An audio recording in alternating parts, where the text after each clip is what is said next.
बातमी येते ती मुंबईवरून ईस्टर्न फ्रीवेवरती 4 गाड्यांचा भीषण अपघात झालेला असून यात 3घांचा मृत्यू झालाय तर 4 जण या जखमी झाले। यामुळे घाटकोपरहून दक्षिण मुंबईकडे येणारी वाहतूक ही विस्कळीत झालेली आहे। यामुळे ऐन कामाच्या वेळी वाहतूक अत्यंत धीम्या गतीने सुरू असल्याची माहिती मिळते। मुंबईच्या ईस्टर्न फ्रीवेवरती 4 गाड्यांचा भीषण अपघात झालेला आहे। विचित्र आहे हा अपघात। गणेश ठाकूर आमचे प्रतिनिधी आपल्याला अधिक माहिती देतील। गणेश, या अपघाताबद्दल आणि वाहतुकीच्या स्थितीबद्दल काय माहिती तुझ्याकडे? अद्याप जी माहिती मिळते त्यानुसार या अपघातामध्ये 3 जणांचा मृत्यू झालेला आहे। एका तासापूर्वी घाटकोपरच्या दिशेला जाणारी एक इनोव्हा कार भर वेगानं जात होती।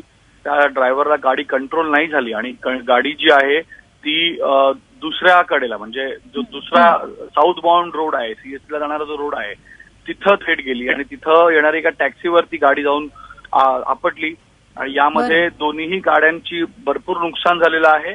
आणि जी माहिती मिळते यामध्ये टॅक्सी ड्रायव्हर, इनोव्हा कारचा चालक हा यामध्ये त्यांची मृत्यू झालेली आहे। त्याचबरोबर टॅक्सीमध्ये जे पॅसेंजर होते त्यापैकी एकाचा मृत्यू झालेला आहे। इतर लोक जखमी आहेत, त्यांच्यावर उपचार करण्यात येतात आणि अजूनही ट्रॅफिक पूर्णतः क्लिअर झालेलं नाही।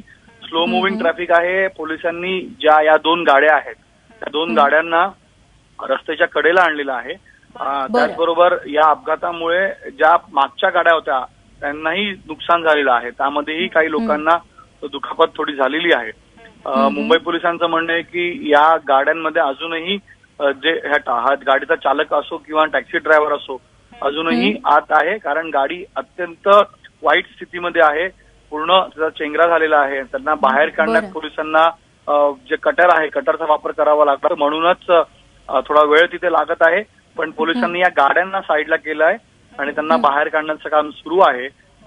या थोड्या वेळानंतर कळेल की यामध्ये किती लोकांची मृत्यू झाली आहे, कारण अजूनही गाड्यांच्या आत लोक आहेत। अद्याप 3 लोकांची माहिती पोलिसांनी आम्हाला त्यांच्या मृत्यू झाल्याची दिली आहे। म्हणजे गणेश, गाडीमध्ये अजून 3 जण अडकलेले आहे, सोबतच मृतांबद्दल काही अधिक तपशील हाती लागू शकलाय?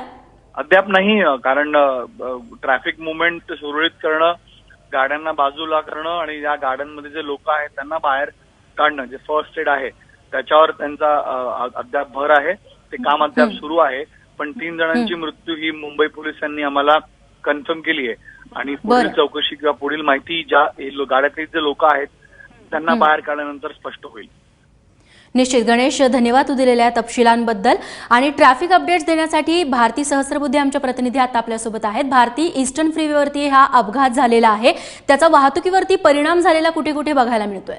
रेश्मा, जो फ्रीवेवरचा अपघात आहे त्याचा फ्रीवेवर आणि त्याच्या आसपासच्या भागात परिणाम झालाय। मात्र आज मुंबईकरांना सगळ्याच मार्गांवर त्रास होतोय, कारण कुर्ल्यावरून वाकोल्याकडे जाणारा एक फ्लायओव्हर आहे जिथून आपण ईस्टर्न एक्सप्रेसवेवरून वेस्टर्न एक्सप्रेसवेला जातो। तिथे मधोमध एक बस बंद पडली आहे आणि त्यामुळे SCLR आणि कुर्ला वाकोला रोड दोन्ही मोठ्या प्रमाणात जॅम झालेले आहेत। त्याचा परिणाम आता वेस्टर्न एक्सप्रेस हायवेवर व्हायला लागला आहे आणि सांताक्रूज पर्यंत western express highway south bound म्हणजे दक्षिण मुंबईकडे जाणारा जॅम झालेला आहे। इतकंच नाही रेश्मा, तर मुंबईकरांना आणखीन त्रासाचा सामना करावा लागतोय। तो म्हणजे काही वेळापूर्वी कुर्ल्याला सिग्नल यंत्रणेत मध्य रेल्वेच्या बिघाड झाला होता आणि त्यामुळे मध्य रेल्वे आणि हार्बर रेल्वेच्या गाड्या सुद्धा 20 ते 25 मिनिट लेट आहेत। बरं भारती, धन्यवाद तुम्ही दिलेल्या अपडेट्स बद्दल।